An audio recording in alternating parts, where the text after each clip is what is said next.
হৃদয় ভাঙ্গার গর্জন। আমরা বাঙালি হলাম বোকা, তাই প্রতিনিয়ত খাইতেছি ধোকা।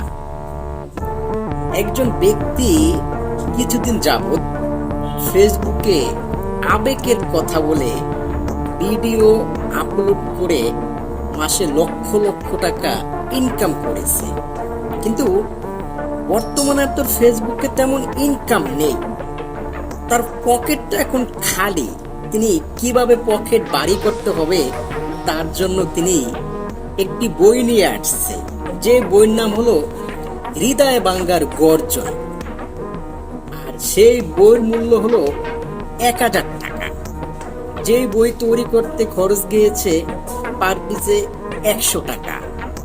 কিন্তু আমরা বাঙালি কতটা বোকা, তাই খাইতেছি ধোকা। এই বইয়ের ভিতরে কি এমন আছে যে এই বই 1000 টাকা দিয়ে কিনতে হবে, তারপরে সেই বই পড়তে হবে? আরে ভাই, ভালো ভালো জ্ঞানী ব্যক্তিদের বই, আল কোরআনের বই, শিক্ষামূলক বই, সেই বইয়ের দামও 1000 টাকা নাই। কিন্তু আমরা আবেগ বশতে হৃদয় ভাঙ্গার গর্জন বই কিনতেছি 1000 টাকা দিয়ে। আমরা বাঙালি হলাম বোকা, তাই খাইতেছি ধোকা।